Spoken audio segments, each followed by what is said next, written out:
রাসূল তো এতিমদের সর্দার। পৃথিবীর কোন এতিম যেন বলতে না পারে নবীজি আমার ব্যাপারে কি বলবেন, আমি তো এতিম মানুষ। নবীজিকে আল্লাহ পাক কেমন এতিম বানালেন, সমস্ত দুনিয়ার এতিমদের সর্দার বানালেন। মায়ের পেটে যখন তিনি ছিলেন 6 মাসের সময় মায়ের পেটে থাকাকালীন বাপের এতিম হয়ে গেলেন। যখন প্রসব বেদনা শুরু হয়েছে মায়ের, দুনিয়ায় যখন তিনি আসবেন, হযরতে আমেনা ঘরের ভিতরে বসে তার অবস্থাটা কি? আল্লাহ রাব্বুল আলামিন তার হাবিবকে দুনিয়া আনলেন। রাসূলের দাদা ঘরের সামনে তাঁবুর সামনে দাঁড়ায়া তায়েফ থেকে আগত সাদিয়া গোত্রের লোকদেরকে বলতেছেন, এই ঘরের ভিতরে একটা এতিম বাচ্চা আছে, বেশি টাকা কড়ি দেওয়া যাবে না, যদি দয়া হয় নিয়ে যাও। গরিব মানুষ, এতিম মানুষ দেখে শুনে কেউ আর নিতে চায় না। সবশেষে এলেন ভাগ্যবতী মেয়ে, ভাগ্যবতী মহিলা হযরতে হালিমাতুস সাদিয়া। তিনি এসেছেন, কোনো ছেলে পেলে পায় নাই, সকলের শেষে তিনি এসেছেন। আব্দুল মুত্তালিব বলছেন, এই ঘরের মধ্যে একটা এতিম বাচ্চা আছে, দয়া হলে নিয়ে যেতে পারো। তিনি স্বামীর সঙ্গে পরামর্শ করলেন, এরপরে বললেন, যদি দেখতে অন্তত ভালো হয়, মন যদি ভালো লাগে নিয়ে যাব, একেবারে খালি হাতে ফিরে যাওয়ার চাইতে তো ভালো। হযরতে হালিমা বলেন, আমি ঘরের মধ্যে প্রবেশ করলাম, মা আমেনার কোল থেকে শিশু মুহাম্মদ সাল্লাল্লাহু আলাইহি ওয়াসাল্লামকে যখন আমি কোলে নিলাম, আমি হুজুরের চেহারার দিকে নজর করে দেখলাম, আমার কাছে মনে হলো যেন পূর্ণিমার চাঁদটা আমার কোলে ধরা দিয়েছে। রাসূল কি শিশু মুহাম্মদ সাল্লাল্লাহু আলাইহি ওয়াসাল্লাম কি যখন নিয়ে বাড়ির দিকে রওনা হলাম, যে গাধা আমার সকলের পেছনে এসেছে, সেই গাধা এখন সকলের আগে ছুটে চলে যায়। এরপরে বাড়ি যখন নিয়ে গেলাম, কুয়ায় পানি বাড়লো, গাছে ফসল বাড়লো, খেজুর গাছে খেজুর বাড়তে লাগলো, জমিনে ফলন বেড়ে গেল। রাসূলের দুধ বোন সাইমা রাসূলকে নিয়ে মুহাম্মদ সাল্লাল্লাহু আলাইহি ওয়াসাল্লাম তাকে দোলনা নিয়ে দোল দিতেছে। কি আশ্চর্য অবস্থা! বিশ্বনবী মুহাম্মদ রাসূলুল্লাহ সাল্লাল্লাহু আলাইহি ওয়াসাল্লাম এভাবে এতিম অবস্থায় জীবন তার শুরু হলো। যখন তিনি ফিরে এলেন 6 বছর বয়সের সময়, যখন মায়ের কাছে তিনি ফিরে এসেছেন, প্রতিদিন তিনি খেলা দেখতে যান ময়দানে। ইতিহাসের মধ্যে লেখা হয়েছে, মা প্রতিদিন সন্ধ্যার সময় তাকে ফিরে পান। আজকে সন্ধ্যা হয়ে গেছে, শিশু মুহাম্মদ সাল্লাল্লাহু আলাইহি ওয়াসাল্লাম বাড়ি ফেরেন না। কারণ কি, কেন বাড়ি ফেরে না? সন্ধ্যার দিকে তিনি চলে গিয়েছেন পাহাড়িয়া ময়দানে, যে দেখেন ধুধু করতেছে, চতুর্দিকে সন্ধ্যা হয়ে গেছে, অন্ধকার হয়ে গেছে, কোনো ছেলে পেলে নাই, কেউ নাই। পাহাড়ের পাদদেশে বসে শিশু মুহাম্মদ সাল্লাল্লাহু আলাইহি ওয়াসাল্লাম কাঁদতেছেন। মা প্রশ্ন করলেন, বাবারে, সন্ধ্যা উত্তীর্ণ হয়ে গেল, কেন একা একা বসে বসে কাঁদো? তিনি বলছেন, মাজি, আজ কদিন খেলা দেখতে আসলাম ময়দানে, প্রতিদিন দেখি যখন সন্ধ্যা হয়ে যায়, মুরব্বী শ্রেণীর কিছু লোক আসে, ছেলেকে নাম ধরে ডাক দেয়, ছেলেরা দৌড়ে তার বাবার কাছে চলে যায়, আর বাবা ছেলেকে কোলে নিয়ে মুখে চুমা দিয়ে বাড়ির দিকে নিয়ে যায়। আমি আজ কদিন পর্যন্ত এই ময়দানে এলাম, কোনদিন সন্ধ্যা বেলায় তো কেউ এসে আমাকে মুহাম্মদ বলে একটা ডাক দিল না। আমার আব্বা কি নাই? আল্লাহ রাব্বুল আলামিন বলেন, আলাম ইয়াজিদকা ইয়াতীমান ফাআওয়া। এরকম এতিম অবস্থায় পেয়ে আমি কি আপনাকে আশ্রয় দেই নাই? আপনাকে আমি পেয়েছি এতিম অবস্থায়, এরপরে আমি আপনারে আশ্রয় দিলাম। ওয়া ওয়াজাদাকা দাল্লান ফাহাদা। এরপরে আমি আপনাকে পথ হারা পেলাম, আমি আপনাকে পথের দিশা দিয়া দিলাম। ووجدك عائلا فأغنى। এরপরে আমি আপনাকে দরিদ্র অবস্থায় পেয়েছি, তারপরে আমি আপনার দারিদ্র মুক্ত করেছি আপনাকে।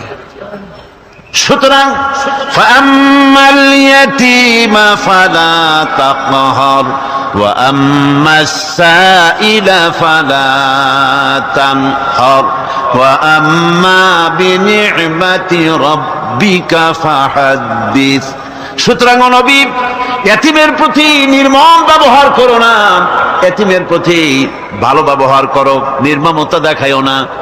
আর ভিক্ষুককে ধমক দিও না, রূঢ়তা দেখিও না, আর আল্লাহর নিয়ামতের প্রশংসা করো। বহুত মানুষ আছে এতিমরে গলায় ধাক্কা দেয়। মানুষ যখন ভিক্ষা নিতে আসে, গরিব মানুষ ভিক্ষা চাইতে আসছে, ওই মেয়ে আত্মাহিত জানো, দোয়া কুনুত জানো, বাড়ি যেয়ে কাজ করবা, এই সব আজে বাজে কথা বলিয়া ভিক্ষা দেয় না। আমার বন্ধুগণ, এই জন্য এতিমের প্রতি দরদ করার জন্য আল্লাহ পাক কোরআনের ভিতরে পরিষ্কার বলেছেন। রাসূল করিম সাল্লাল্লাহু আলাইহি ওয়াসাল্লাম নিজে এতিম ছিলেন, আর এতিমের প্রতি তার এত দরদ ছিল, একবার তিনি ঈদের দিকে নামাজ পড়ার জন্য যাচ্ছেন, প্রতিমধ্যে দেখেন একটা বাচ্চা ছেলে কাঁদতেছে। এই রাস্তায় কত মানুষ গেল, কেউ দাঁড়ালো না, থমকে বাচ্চার ক্রন্দন কাউকে থামাইতে পারলো না। কিন্তু বিশ্ব নবী, দয়ার নবী রাহমাতুল লিল আলামিন বাচ্চার কান্না দেখে পাও বাড়াতে পারলেন না। নবীজি দাঁড়ায় গেলেন, জিজ্ঞেস করেন, ও বাচ্চা, ঈদের দিনে কাঁদো কেন? ঈদের দিনে তো কাঁদতে নাই। বাচ্চা বলে, তোমার কাছে বলবো না, আমি সেই সকালবেলা থেকে বসে আছি, আমি যদি মক্কার আব্দুল্লাহর পুত্র মুহাম্মদ রাসূলুল্লাহ সাল্লাল্লাহু আলাইহি সাল্লামকে পাই, মনের দুঃখ তার কাছে বলবো। বিশ্ব নবী জমিনের উপরে বসে পড়লেন, বাচ্চারে কোলের উপরে উঠায় বলেন, বাচ্চা বলো কি তোমার দুঃখ? তুমি যার জন্য বসেছো আমি তো সেই এতিম নবী, কি বলতে চাও? বাচ্চা বলতেছেন, ইয়া রাসূলুল্লাহ, আমার বাবা মারা গেছে, সেই ছোট্টবেলায় একেবারেই তখন মায়ের পেট থেকে আমি আসার পর বাপ মরে গেল, আমার মা আর একজনের সঙ্গে বিয়ে বসেছে, সেই পুরুষটি আমারে দেখতে পারে না, আমার মা যদি আমারে কোলে করে এসে সহ্য করতে পারে না, আমারে চুমা খাইলে সহ্য করতে পারে না, আমারে খাবার দিলে মা মার খায়। আজ ঈদের দিনের রাতে আমার মা আমাকে বলল, বাবারে তোমার কপাল খারাপ, তোমার বাবা মারা গেছে, তোমাকে সাহায্য করার কেউ নাই, আমি তোমার যত্ন করতে পারলাম না, কোলে নিয়ে সুমাও দিতে পারি না, আমার এমনই কপাল খারাপ। সুতরাং এতিমের দরদ এতিম ছাড়ার কেউ বুঝবে না। তুমি আজ চলে যাও, ওই রাস্তায়, ঈদের রাস্তায় দাঁড়ায় থাকো, মাঠের রাস্তার পাশে, বিশ্ব নবীর কাছে তোমার দুঃখ বলো, এতিমের দুঃখ তিনি বুঝবেন। আমি মায়ের কথা মতো এই জায়গায় এতক্ষণ বসে আছি, হুজুর আপনি দয়া করে আমার কথা তো আপনার কাছে বললাম, আমার মনের এই দুঃখ। নবীজি বাচ্চার কথা শুনতেছিলেন, চোখ দিয়া পানি পড়তেছিল, বাচ্চাকে বুকের সঙ্গে জড়িয়ে ধরে নবীজি বলেন, ও এতিম, মুহাম্মদ সাল্লাল্লাহু আলাইহি ওয়াসাল্লাম যদি তোমার পিতা হন আর হযরতে আয়েশা যদি তোমার মা হয়ে যায়, বলো তোমার মনের দুঃখ মেটে নাকি? ছেলে ডুকরে কেঁদে উঠলো আর বলল, ইয়া রাসূলুল্লাহ, আপনি যদি আমার পিতা হন আর আয়েশা যদি আমার মা হয়ে যায়, এর থেকে বড় সৌভাগ্যের আমার তো আর কিছুই নাই। নবীজি এতিমকে বাড়ি নিয়ে গিয়ে হযরতে আয়েশার হাতে তুলে দিয়ে বললেন, আয়েশা রে, পবিত্র ঈদের দিনে আল্লাহ রাব্বুল আলামিন তোমার জন্য একটা উপহার পাঠিয়েছেন, এটা যত্ন করো। এতিমের প্রতি দরদ রাখার জন্য আল্লাহ রাব্বুল আলামিন বলেছেন, এতিম, মিসকিন, বিধবা, অসহায় লোক, তাদের প্রতি যাতে করে মুসলিম সমাজ লক্ষ্য রাখে, সেজন্য আল্লাহ পাক নির্দেশ করেছেন। বুখারী এবং মুসলিম শরীফের হাদিসে এসেছে, আসাই আলাল আরমারাত ওয়াল মিসকিন কাসাই ফি সাবিলিল্লাহ। বিধবাদের জন্য, মিসকিনের জন্য কেউ যদি কোনো উদ্যোগ গ্রহণ করে, কেউ কোনো সাহায্য দেয়, জিহাদের ময়দানে জিহাদ করে আল্লাহর রাস্তায় যে সওয়াব পাওয়া যায়, যে মর্যাদা পাওয়া যায় আল্লাহর কাছে, এতিম মিসকিন বিধবাকে সাহায্য করলে সেই সওয়াব আল্লাহ রাব্বুল আলামিন আমলনামায় দিয়ে দেন। তার চরিত্রই প্রমাণ করে নবীদেরকে বায়্যানাত দেওয়া হয়েছে, এমন চরিত্র আচার আচরণ দেওয়া হয়েছে যাতে করে লোকেরা অভিভূত হয়ে যায়, আকৃষ্ট হয়ে যায়। হযরতে যায়েদ তিনি তো কৃতদাস ছিলেন, হারায় গেলেন বাপ মা থেকে, আর এরপরে কুদরতকারে মুহাম্মদ সাল্লাল্লাহু আলাইহি ওয়াসাল্লামের ঘরে উঠায় দিল। তিনি তখন আল্লাহর নবী, তখন নবুয়তের দায়িত্ব পান নাই। যায়েদের পিতার কাছে খবর হয়ে গেল যায়েদ আছে রাসূলের বাড়িতে, মুহাম্মদ সাল্লাল্লাহু আলাইহি ওয়াসাল্লামের বাড়ি মক্কায়। তারা এসে হুজুরের সঙ্গে দেখা করে বললেন, মুহাম্মদ সাল্লাল্লাহু আলাইহি ওয়াসাল্লাম জানতে পেরেছি আপনার কাছেই আমাদের ছেলে যায়েদ আছে, মেহেরবানি করে তাকে আমাদেরকে ফিরায় দেন। হুজুর বলেন, যায়েদ যদি তোমাদেরকে চিনতে পারে আর যদি যেতে চায় আমার পক্ষ থেকে কোনো আপত্তি নাই, অবশ্যই যাবে। তবে যায়েদ যদি যেতে না চায়, আমি এমন লোক নই যে কেউ আমার কাছে থাকতে চাইলে আমি জোর করে তাকে ঠেলেও দিতে পারি না, আমি তেমন লোক নই। পিতা বললেন, আপনি অবশ্যই যুক্তিপূর্ণ কথা বলেছেন। হযরতে যায়েদ কানা হলো। হুজুর বললেন, তুমি কি চেনো এদেরকে? যায়েদ বললেন, চিনি, ইনি আমার বাবা, উনি আমার চাচা। যায়েদের পিতা বলেন, বাবারে বাড়ি চলো, তোমার মা কেঁদে কেঁদে হয়রান, চলো বাড়ি যাই, বাড়ির যা কিছু আছে সব তোমাকে ফিরিয়ে দেওয়া হবে। হযরতে যায়েদ বলতেছেন, পিতা বাড়িতে যা আছে তাই শুদ্ধ, তামাম দুনিয়াটা যদি আমারে দেওয়া হয়, এই লোকটির কাছে থেকে যে ব্যবহার পেয়েছি আমি এই লোকের কদম ছেড়ে যেতে পারি না। তার চরিত্রই প্রমাণ করে তিনি নবী, কি ব্যবহারটা পেয়েছেন। হযরত আনাস রাদিয়াল্লাহু তাআলা আনহু ছোট মানুষ, 8 বছর বয়সের সময় হুজুরের খাদেম হয়ে হুজুরের বাড়িতে আসছেন। আচ্ছা, 8 বছর বয়সের কিশোর ভুল তো করতেই পারে, গরম পানি চাইলে ঠান্ডা পানি এনে দেবে, স্যান্ডেল চাইলে জুতো আনবে, বিছানা বিছাইতে বললে উঠাই দেবে, এটা স্বাভাবিক। কিশোর মানুষ, ছোট মানুষ। এবার শুনুন, বায়্যানাত কারে বলে? নবীদের বায়্যানাত আল্লাহ যে দিয়েছেন সেটা কি জিনিস? সেটা হলো উন্নত মানের চরিত্র, তার ব্যবহার, ওঠা বসা যা দেখলে মানুষ বুঝতে পারে তিনি আল্লাহর নবী। হযরতে আনাসের মুখে শুনুন, হযরতে আনাস রাদিয়াল্লাহু তাআলা আনহু বলেন, একাধিক ক্রমে টানা 10টি বছর রাসূলের খেদমতের ভিতরে নিয়োজিত ছিলাম। 10টি বছরের ভিতরে একটা দিনের জন্য নবীজি আমাকে ধমক দিয়ে কথা বলেন নাই।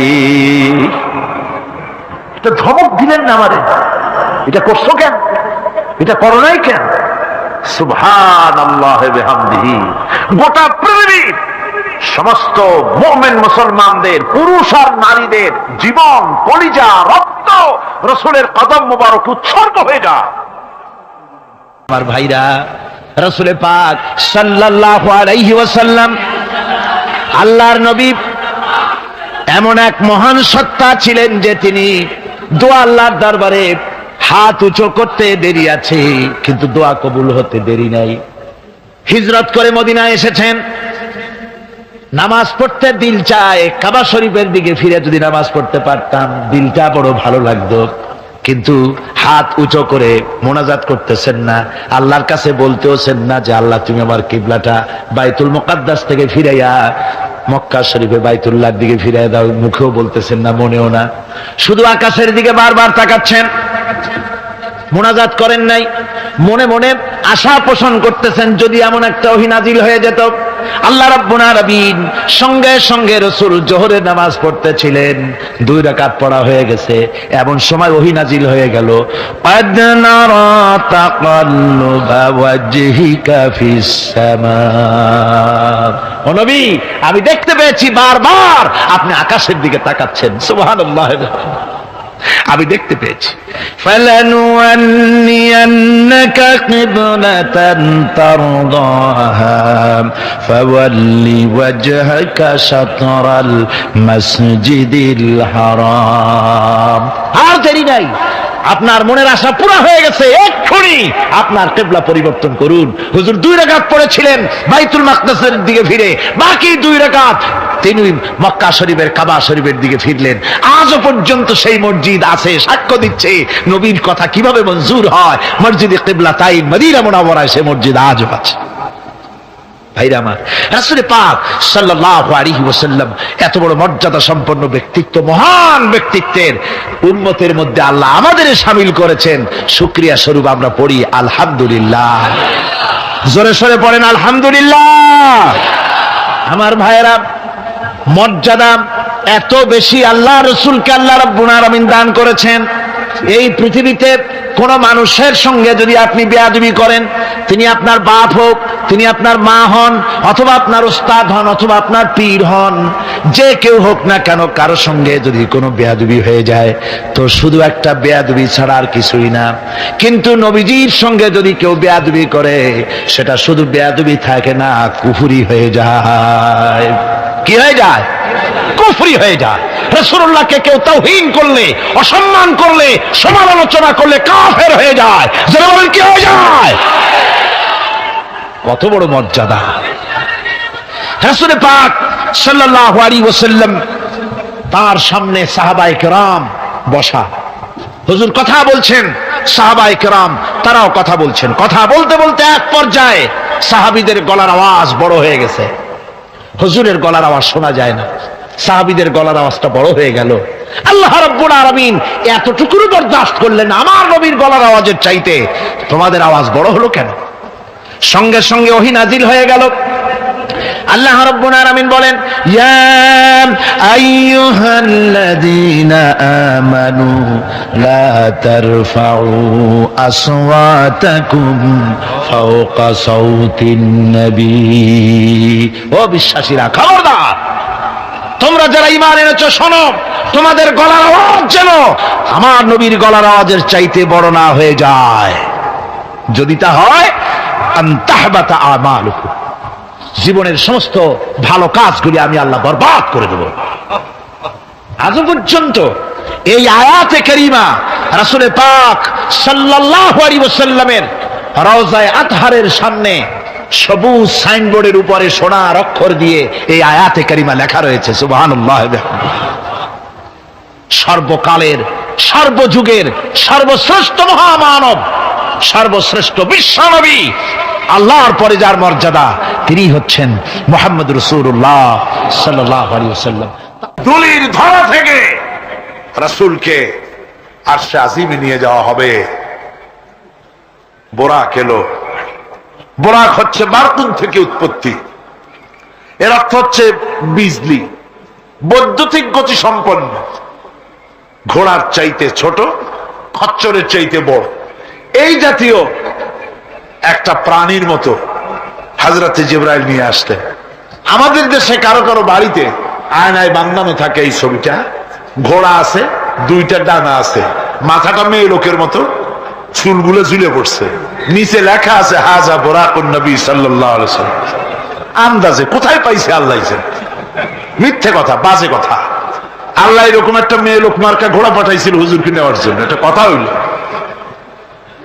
রাসূলকে মক্কা থেকে, উম্মে বাবে উম্মে হানি থেকে হুজুরকে বের করে নিয়ে যাওয়া হলো বাইতুল মাকদাসে। সমস্ত পয়গম্বর, দুনিয়া আল্লাহ যাদের পাঠিয়েছিলেন, সমস্ত রূহ উপস্থিত ছিল সেখানে। রাসূল করিম সাল্লাল্লাহু আলাইহি ওয়াসাল্লাম এখান থেকে মেরাজ করলেন। এতটুকু ছিল ইসরা। কোরআনে কারীম বলছে, সুবহানাল্লাযী আসরা বিআবদিহি লাইলাম মিনাল মাসজিদিল হারামি ইলাল মাসজিদিল আকসা। সুবহানাল্লাযী, সমস্ত দুর্বলতা, অক্ষমতা থেকে মুক্ত সেই সত্তা যিনি তার বান্দাকে ইসরা করিয়েছেন, মেরাজ করিয়েছেন। কন সুবহানাল্লাহ। সমস্ত দুর্বলতা, অক্ষমতা থেকে মুক্ত তিনি পার করে নিয়ে গিয়েছেন। তারপরে মুহূর্তের ভিতরে মহাশূন্য পাড়ি দিয়ে, সেই মহাশূন্য মানে কি? এইখান থেকে সূর্য কত দূরে জানেন না? 9,30,00,000 মাইল দূরে এখান থেকে সূর্য। সেই সূর্য, তারপরে রয়েছে গ্যালাক্সি, মিল্কি ওয়ে, গ্রহ নক্ষত্র, সে যে কত দূরে, যে সমস্ত তারকা, এমন বহুত তারকা আছে যে তারকা সৃষ্টির পর তার আলো পৃথিবীর মাটি আজ পর্যন্ত স্পর্শ করে নাই, অথচ আলোর গতি প্রতি সেকেন্ডে কত মাইল? 1,86,000 মাইল। এই 1,86,000 মাইলের সেকেন্ড, এর মিনিট, এর ঘন্টা, এর দিন, এর সপ্তাহ, এর মাস, এর বছর, এটাকে বলা হয় লাইট ইয়ার, আলোকবর্ষ। সেই তারকা তৈরি হওয়ার পর কত সহস্র সহস্র লাইট ইয়ার চলে গেল, আজ পর্যন্ত সেই তারকার আলো পৃথিবীর মাটি স্পর্শ করতে পারে নাই। তাহলে সেই তারা কোথায়? আল্লাহ রাব্বুল আলামিন তার হাবিবকে চাঁদ, সূর্য, গ্রহ, নক্ষত্র, মহাশূন্য পাড়ি দিয়ে, তারপরে 7 আকাশ পাড়ি দিয়ে সিদরাতুল মুনতাহা পর্যন্ত নিয়ে গেলেন। জোরে কোন সুবহানাল্লাহ।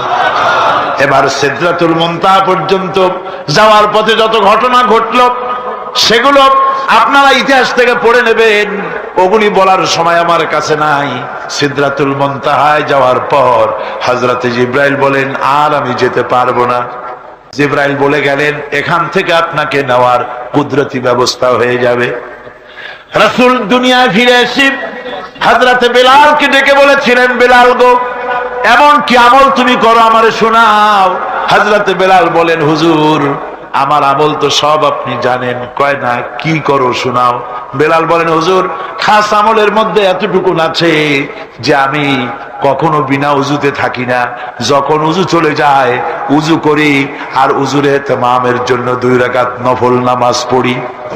হুজুর বলেন, বেলাল তুমি এই আমল ছাড়বা না, কারণ সিদরাতুল মুনতাহায় হযরত জিবরাইল আমারে যখন ছেড়ে চলে গেলেন, আমার একা একা বড় ভয় লাগতে লাগলো। তখন আমার মনে হচ্ছিল তুমি যেন আমার চতুর্দিকে হাঁটতেছো।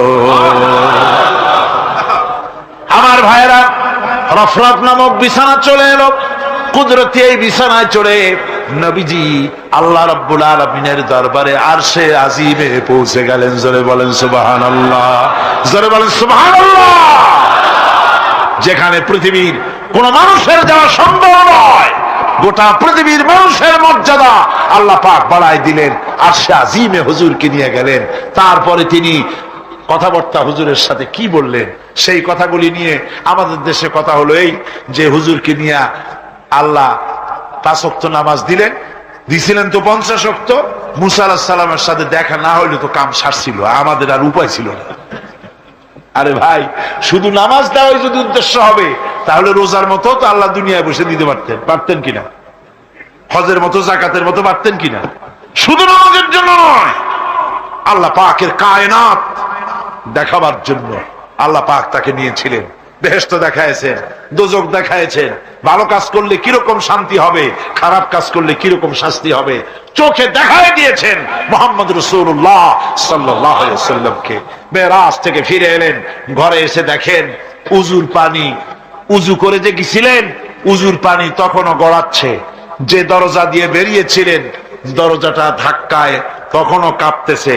যে বিছানায় শোয়া ছিলেন সে বিছানায় মানুষ শুয়ে থাকলে যেমন উষ্ণ থাকে, সেরকমের উষ্ণ ভাব তখনও আছে। কেমনে হলো? কেমনে হলো? মাথায় ঢুকবে না। সুবহানাল্লাহ কোন ঢুকবে? জোরে কোন সুবহানাল্লাহ। এটার ব্যাপারে কোন বিজ্ঞান, দর্শন, যুক্তির প্রয়োজন নাই। প্রয়োজন শুধু এতটুকু, আল্লাহ তার হাবিবরে নেবেন, কত দ্রুত নিবেন, কত দ্রুত পাঠাবেন, এটা তিনিই ভালো জানেন, আমাদের কোনো জানার কথা না। ঠিক কিনা? কোরআনে কারীম বলছেন, وَلَنَبْلُوَنَّكُمْ حَتَّى نَعْلَمَ الْمُجَاهِدِينَ مِنْكُمْ وَالصَّابِرِينَ وَنَبْلُوَ أَخْبَارَكُمْ।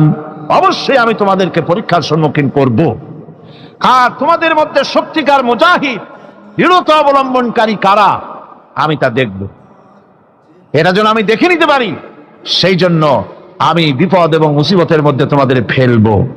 ধৈর্যধারীদের উপরে আমার রহমত অবশ্যই থাকবে। খবর এমন এক সম্পদ যা ধারণ করলে পরে আল্লাহ রাব্বুল আলামিন রাষ্ট্রীয় ক্ষমতা দান করে দেন। কোন সুবহানাল্লাহ, জোরে কোন সুবহানাল্লাহ। ধৈর্য ধারণ করলে আল্লাহ রাষ্ট্রের মতো বিরাট নিয়ামত আল্লাহ হাতে তুলে দিবেন। তার প্রমাণ কোরআন শরীফ আল্লাহ বলছেন, বনি ইসরাইলরা মিশর থেকে যখন বহিষ্কার হয়ে গেল, তাদের যখন পা রাখার কোনো জায়গা থাকলো না, বনি ইসরাইলরা মিশর থেকে যখন বহিষ্কার হয়ে গেল, এরপরে আল্লাহ পাক তারা যখন ধৈর্য অবলম্বন করলো, আল্লাহ পাক তাদের ব্যাপারে বলছেন, ওয়া আওরাসনাল কওমাল্লাযীনা কানু ইউস্তাদআফুনা মাশারিকাল আরদি ওয়া মাগারিবা আল্লাতী বারাকনা ফিহা। আর তাদের স্থলে আমি নির্যাতিত লোকদেরকে প্রতিষ্ঠিত করলাম।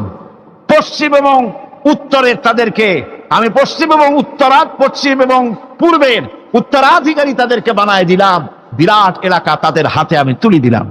ওয়া তাম্মাত কালিমাতু রাব্বিকাল হুসনা আলা বানি ইসরাঈলা বিমা সাবারু।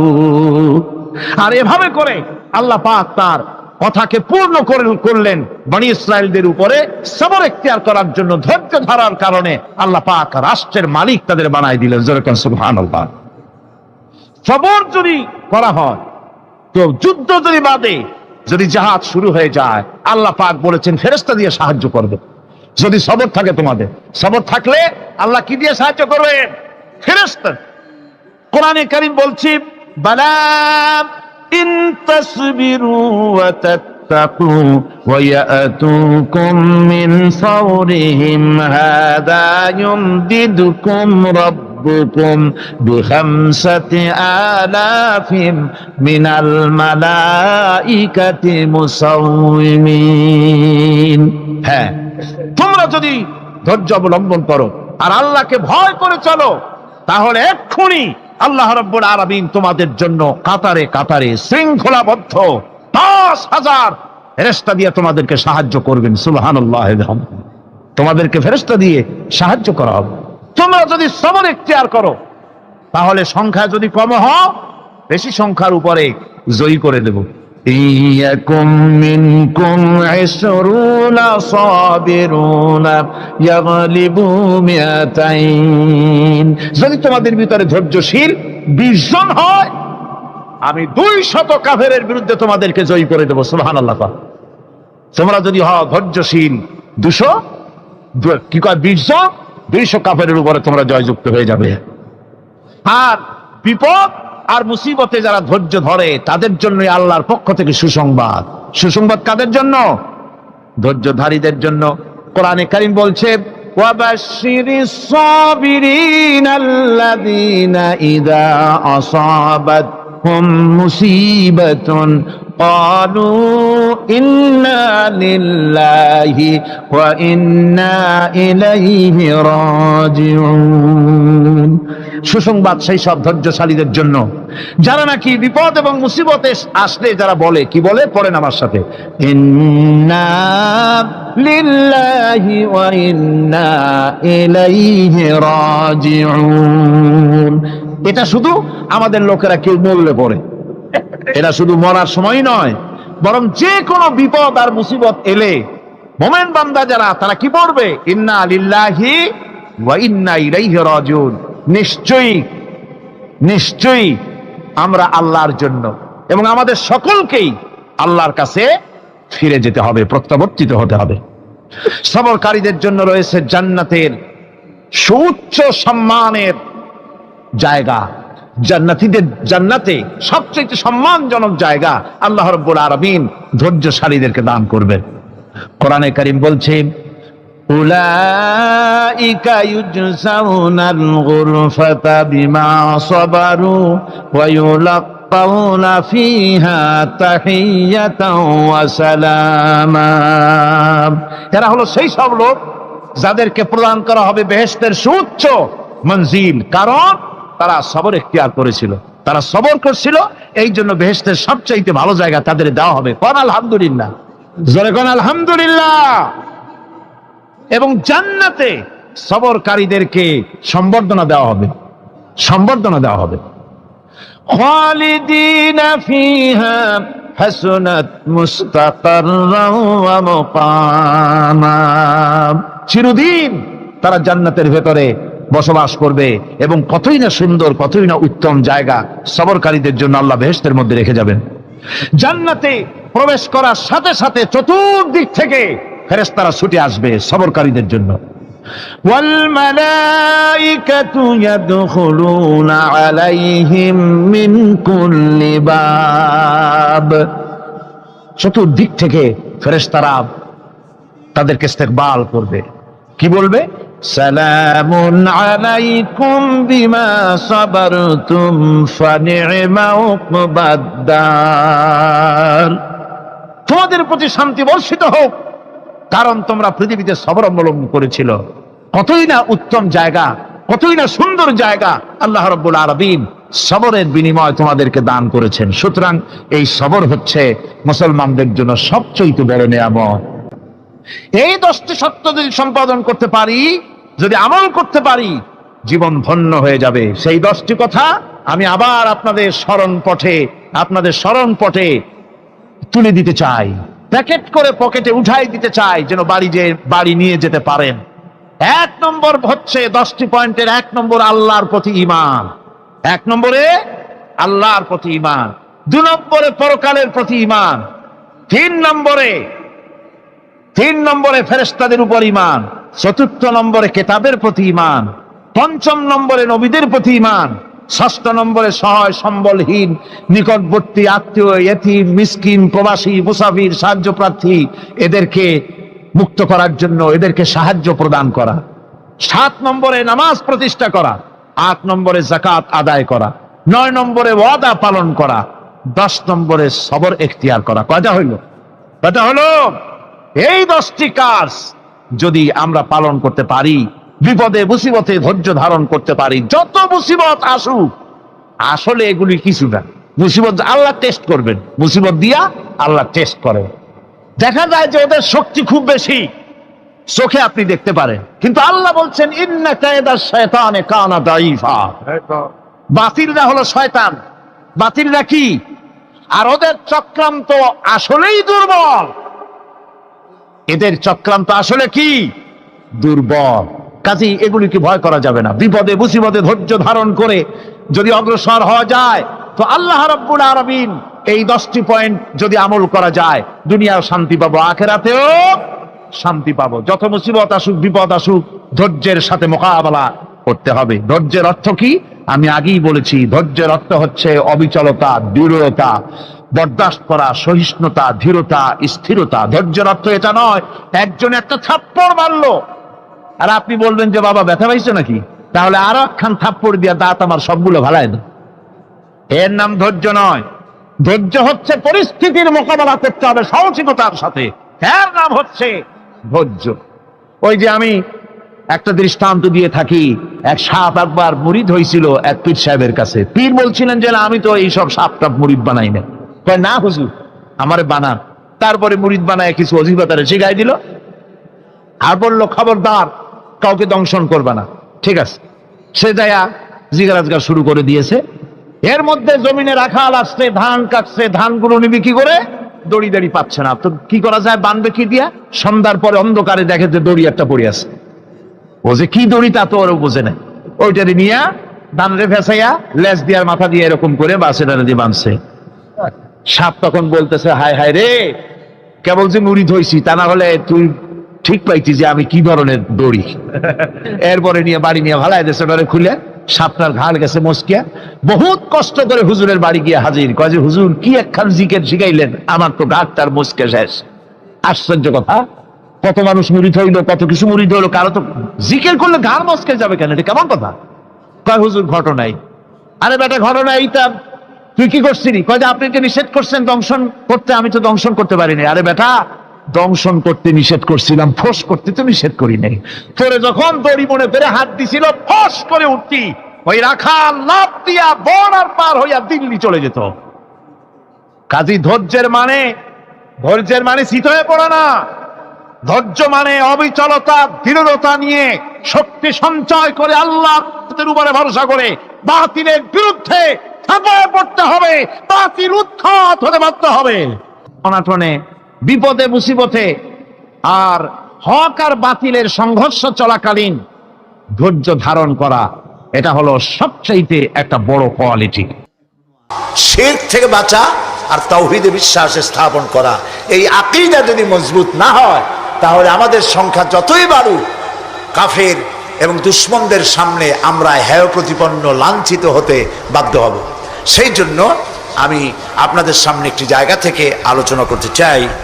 তার আগে শয়তানের ওয়াসওয়াসা থেকে পানাহ চেয়ে নিতে হবে, কারণ শয়তান চায় না যে আমরা আল্লাহর কথা শুনি। শয়তান কি চায়? সেই জন্য আল্লাহ তাআলা বলেছেন, কোরআন তেলাওয়াতের সময় শয়তানের ওয়াসওয়াসা থেকে আমার কাছে পানাহ চেয়ে নিও। আপনারা সবাই আমার সাথে পড়ে, বিতাড়িত মরদুদ, শয়তানের ওয়াসওয়াসা থেকে পানাহ চাই, পরম করুণাময় আল্লাহর নামে শুরু করছি। সূরা লোকমান, দ্বিতীয় রুকু।